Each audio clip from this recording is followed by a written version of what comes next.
추운 겨울밤이었습니다. 눈발이 미친 듯이 휘날리던 달동네 좁은 골목. 허름한 중국집 창문에 코를 바짝 들이댄 두 남자아이의 얼굴이 붙어 있었습니다. 형 배고파. 엄마 월급 받으면 그때 먹자. 얇은 점퍼 하나에 몸을 웅크리고 있으면서도 아이들의 눈빛은 진짜 배고픈 애들 눈이 아니었습니다. 어디서도 꺾이지 않는 별처럼 번쩍이는 눈. 그 앞을 한 남자가 지나는 중이었습니다. 정현우, 진명그룹 부회장. 그리고 세상 사람들 다 아는 별명 하나. 씨 없는 수박. 그 별명은 아내의 입에서 시작됐습니다. 무정자증. 평생 아이를 가질 수 없는 남자. 남자로서 고장난 몸. 방금 전까지만 해도 현우의 귀에는 아내의 모욕적인 목소리가 맴돌고 있었습니다. 병원에서 또 연락 왔네. 무정자증 관리 차원에서 정기검진 받으라는데. 남자로서 기본 기능도 안 되는데 우리 그룹 후계자라는 게 말이 돼. 내가 씨 없는 수박하고 결혼한 줄 누가 알겠어? 그 말들이 가슴에 박힌 유리조각처럼 여전히 쑤셨습니다. 그런데 그 겨울밤, 중국집 창문에 코를 박고 있던 아이들을 보는 순간 현우의 발걸음이 멈췄습니다. 입 주위에 침을 가득 고인 채 짜장면을 먹는 다른 사람들만 멍하니 바라보는 두 아이. 추워서 파르르 떨면서도 엄마 월급 들어오면 먹을 수 있다 며 서로를 달래는 그 목소리. 현우는 이상하게도 그냥 지나칠 수가 없었습니다. 문을 열고 중국집 안으로 들어가 사장에게 말했습니다. 저 밖에 서 있는 두 아이, 뜨거운 짜장 2그릇만 주세요. 볶음밥도 하나 추가하고요. 잠시 후 두 아이가 조심조심 가게 안으로 들어왔습니다. 잔뜩 긴장한 얼굴, 몸에 비해 너무 큰 신발. 엄마가 모르는 사람이 주는 거 먹지 말랬는데. 형, 나 너무 배고파. 엄마한테 비밀로 하면 되지 않을까. 둘의 속삭임이 귀에 다 들릴 만큼 컸습니다. 잘 먹겠습니다, 아저씨. 큰 아이가 의자에서 벌떡 일어나 허리를 90도로 굽혔습니다. 현우는 그 모습을 보고 웃으려다 그대로 굳어버렸습니다. 아이 얼굴이 어디선가 본 얼굴이었습니다. 아니, 정확히 말하면 자기 어릴 적 얼굴이 둘로 나뉘어 앉아있는 기분이었습니다. 왼쪽 귀 위로 살짝 접힌 특이한 귀 모양, 눈 밑에 조그마한 점, 젓가락을 잡을 때 이상하게 꺾이는 오른손 엄지. 3가지. 전부 현우에게만 있는 특징이었습니다. 그 특징을 똑같이 가진 아이가 하나도 아닌 둘. 현우의 심장이 미친 듯이 뛰기 시작했습니다. 너희 이름이 뭐니? 저는 김새벽이고요. 얘는 김노을이에요. 현우는 무심한 척 물었습니다. 엄마는 뭐 하시니? 공장에서 밤늦게까지 일해요. 그래서 저희끼리 있는 날이 많아요. 아빠는 없어요. 엄마가 혼자 키워요. 짜장 소스를 입에 잔뜩 묻힌 채 웃는 아이 얼굴이 어디까지가 아이 얼굴이고 어디부터가 자신의 과거인지 헷갈릴 지경이었습니다. 무정자증. 의사에게서 직접 들은 그 진단이 머릿속에서 둔탁하게 울렸습니다. 의학적으로 아이를 가질 수 없는 몸입니다. 그런데 눈앞에 앉은 아이 둘은 자신의 복사본처럼 닮아 있었습니다. 현우는 어느새 지갑에서 명함을 꺼내 아이 손에 쥐어주고 있었습니다. 혹시 어려운 일 있으면 이 번호로 전화해. 정말 힘들 때만. 아이들은 명함을 받아들고 이해 못한 듯 고개를 갸웃거렸습니다. 그 밤 집으로 돌아간 현우는 소파에 주저앉자마자 병원으로부터 온 메시지를 삭제해버렸습니다. 무정자증 환자 정기 검진 안내. 손가락이 떨렸습니다. 말이 안 되잖아. 그럼에도 머릿속에서는 하나의 이름이 계속 떠오르고 있었습니다. 김윤아. 6년 전 정략 결혼을 위해 현우가 차갑게 버렸던 여자. 그리고 다음날 조사 결과를 들고 들어온 박 비서의 입에서 그 이름이 튀어나왔습니다. 쌍둥이 아이들 어머니 성함은 김윤아 씨입니다. 현우는 오래 서 있지도 못할 것처럼 다리가 풀렸습니다. 아이들 나이는 5살. 출생신고 날짜는 자신이 윤아와 헤어지고 얼마 지나지 않아. 머릿속 계산이 너무나 또렷했습니다. 주소 알려줘. 비오는 저녁 오래된 봉제 공장 앞. 퇴근 시간 사람들 틈 사이에서 현우는 단번에 그녀를 알아봤습니다. 야윈 볼 거칠어진 손. 하지만 눈빛만큼은 예전 그대로인 여자. 윤아야. 그 이름을 부르는데 6년이 걸렸습니다. 윤아가 돌아섰다가 그대로 굳어버렸습니다. 정현우. 잠시 둘 사이의 비가 아니라 묵은 원망이 쏟아지고 있는 것 같았습니다. 허름한 찻집에 마주 앉았을 때 먼저 입을 연 사람은 윤아였습니다. 여기서 뭐 하는 거야? 다 잘 살고 있잖아. 재벌가 사위로. 신문에서 봤다는 듯 비웃는 눈빛. 하지만 그 밑에는 숨길 수 없는 상처가 번져 있었습니다. 윤아야. 나 며칠 전에 아이들을 봤어. 그 말에 윤아의 손이 컵을 놓치다시피 흔들렸습니다. 어디서? 중국집. 새벽이하고 노을이라고 그러던데. 그래서 뭐? 그 아이들이 내 아이냐고 묻고 싶은 거야? 윤아의 목소리가 높아졌습니다. 현우는 숨을 삼켰습니다. 혹시 가능성이 없어. 윤아는 단칼에 잘라냈습니다. 그 아이들 너하고 아무 상관없어. 당신이 나 버리고 간 다음에 만난 사람의 아이야. 말하는 순간 그녀의 눈이 흔들리는 것을 현우는 보았습니다. 그래도 확인은? 어떤 확인이 필요해? 내가 분명히 아니라고 하는데. 기세등에 떠밀려 현우는 잠시 입을 다물었습니다. 유나는 자리에서 벌떡 일어나며 덧붙였습니다. 그리고 도와준다는 말 하지 마. 당신이 뭘 도와? 여긴 당신 얼굴 비추러 오는 곳 아니야. 봉투를 내밀었지만 유나는 치우듯 밀어냈습니다. 우리 애들은 내가 책임져. 당신 돈 섞이고 싶지 않아. 유나가 찻집 문을 박차고 나간 뒤에도 현우는 한참을 그 자리에 앉아 있었습니다. 머리로는 유나 말을 믿어야 한다고 말하는데 심장은 계속 반대로 뛰고 있었습니다. 거짓말이야. 아이들을 지키려고 나를 밀어낸 거야. 그날 밤 현우는 결국 선을 넘었습니다. 새벽이 유치원 앞에서 아이의 머리카락 한 올을 훔쳤습니다. 아저씨 반지에 걸렸다며 웃으며 넘기는 척하면서. 그리고 그 머리카락은 유전자 검사 기관으로 향했습니다. 결과는 며칠 뒤 전화 한 통으로 돌아왔습니다. 친자 확률 99.999%입니다. 확실합니다. 박 비서의 목소리가 떨렸습니다. 그리고 하나 더. 부회장님, 무정자증 진단 이상합니다. 예전 검사 원본을 입수했는데 부회장님은 전혀 문제가 없었습니다. 현우의 세계가 그대로 뒤집혔습니다. 3년 동안 자신을 짓밟던 모든 말들이 한 번에 떠올랐습니다. 씨 없는 수박, 남자 구실도 못하는 사람, 그리고 성경그룹 회장의 외동딸, 아내 한수지. 이건 단순한 모욕이 아니었습니다. 처음부터 짜여있던 판이었습니다. 그 시각 다른 곳에서도 한 통의 전화와 몇 장의 사진이 오가고 있었습니다. 성경그룹 회장실. 아버지 봤어요? 이 사진들. 한수지는 사진을 책상 위에 펼쳤습니다. 현우와 유나, 아이들. 골목, 찻집, 유치원 앞. 혼인 중에 옛 연인 만나서 아이들까지 데리고 다니고 있어요. 한철민 회장은 손을 부들부들 떨었습니다. 아이들 5살이면. 네. 우리 계획이 빨리 진행돼야겠죠? 두 사람의 속셈은 같았습니다. 무정자증이라는 가짜 진단으로 진명그룹 후계자의 씨를 잘라놓고 정략 결혼으로 안에서부터 흔들고 마지막에는 도덕적 타격까지 줘서 버리는 것. 언론에 제보해. 불륜 스캔들로만. 아이들 얘기는요? 절대 꺼내지 마. 그 부분이 드러나면 조작도 같이 드러날지 모른다. 한수지의 입꼬리가 올라갔습니다. 그럼 이혼 소송도 같이 준비할게요. 불륜 남편으로 만들어서 위자료까지 싹 뜯어내죠. 며칠 뒤 별장에서 아이들과 잠시 숨을 고르고 있던 유나와 현우 앞에 TV 뉴스 속보가 터졌습니다. 진명그룹 부회장, 혼인 중 쌍둥이 사생아 숨겨 키워. 재벌 2세의 추악한 이중생활. 유나의 손에서 리모컨이 떨어졌습니다. 이게 뭐야? 말이 끝나기도 전에 창밖에서 플래시 터지는 소리가 들려왔습니다. 집 앞 골목이 기자들로 가득 찼습니다. 김유나 씨, 정현우 부회장과 어떤 관계입니까? 아이들 아버지가 정말정 부회장 맞습니까? 유나는 아이들을 꼭 끌어안았습니다. 그만하세요. 아이들은 잘못이 없어요. 새벽이와 노을은 엄마 품에서 울음을 터뜨렸습니다. 그때였습니다. 검은 차 한 대가 골목 입구를 가르며 들어왔습니다. 현우였습니다. 지금 당장 그만두세요. 현우가 차문을 박차고 나와 기자들과 몸으로 부딪혔습니다. 뒤늦게 따라온 경호원들이 기자들을 밀어냈습니다. 유나야, 괜찮아? 왜 왔어? 더 복잡해질 뿐이야. 아이들이 위험해. 여기 그대로 둘 수는 없어. 당신이 뭘 지켜? 유나가 소리치려는데 현우의 입에서 튀어나온 말이 모든 걸 멈추게 했습니다. 아이들이 내 친자야. 검사를 했어. 유나의 얼굴이 하얗게 질렸습니다. 뭘 하고? 99.999%. 틀림없어. 유나의 다리가 풀릴 듯 흔들렸습니다. 기자들이 다시 몰려오기 직전 현우는 결정을 내렸습니다. 얘들 데리고 여기서 나가자. 내 별장으로 가. 당신 아이들 빼앗으려는 거 아니야? 아니야. 지키려고 하는 거야. 지금은 내가 가진 힘을 제대로 써야 할 때야. 유나는 울먹이며 아이들을 내려다봤습니다. 새벽이와 노을은 엄마 손을 꽉 쥔 채 떨고 있었습니다. 결국 그녀도 선택할 수밖에 없었습니다. 좋아. 대신 기억해. 아이들한테 손대면 난 끝까지 싸울 거야.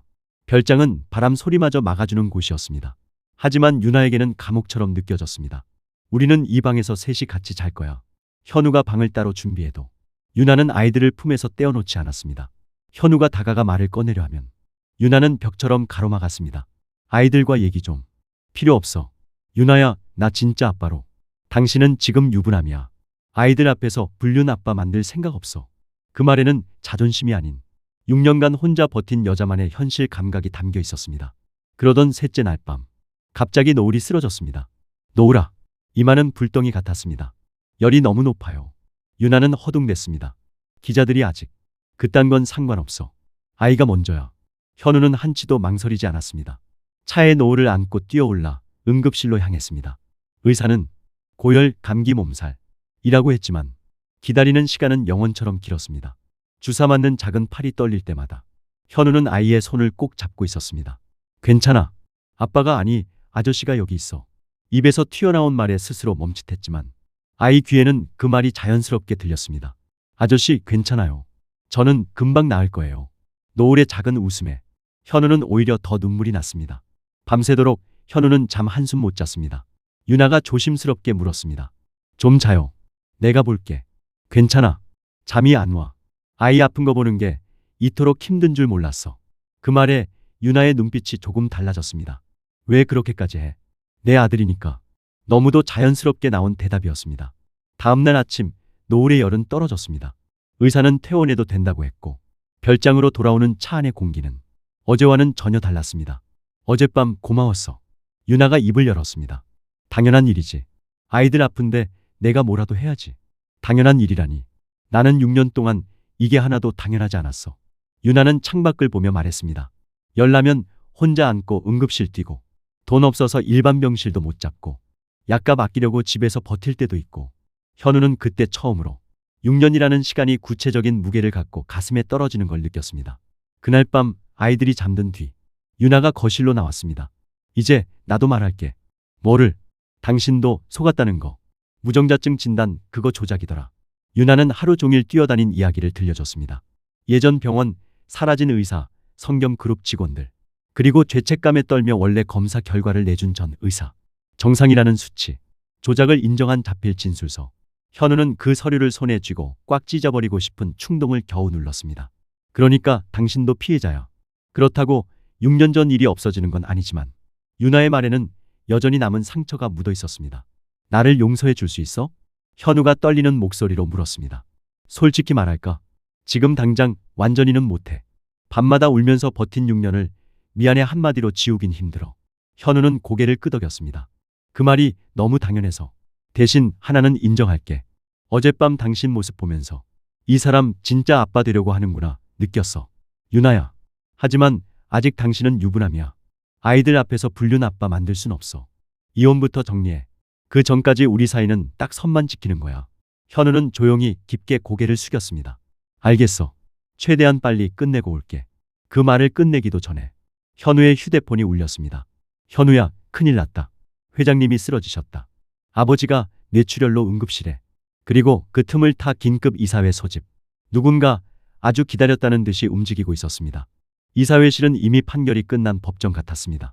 사진들이 테이블 위로 뿌려졌습니다. 현우와 유나, 아이들. 혼인 중 부적절한 관계. 그걸 떠나 도덕적으로 그룹을 이끌 자격이 있습니까? 한수진은 연기를 하듯 눈가를 적셨습니다. 저는 더 이상 못 버티겠어요.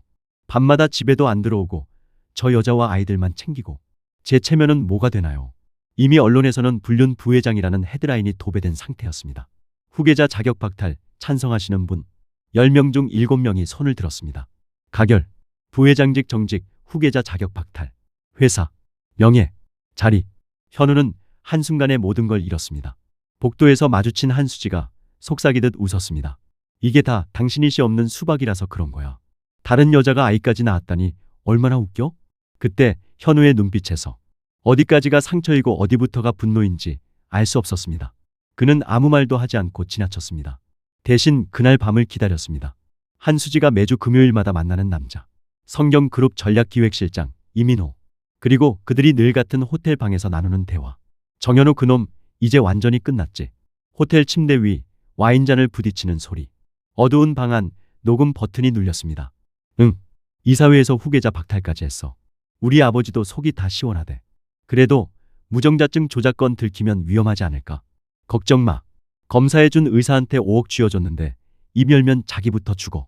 씨 없는 수박으로 만들어 놓으니까 세상이 다 믿잖아. 내가 남편한테 그 말 할 때마다 표정 보는 재미가. 두 사람의 웃음소리가 이어졌습니다. 그 순간 문 앞에서 꽃병 깨지는 소리가 났습니다.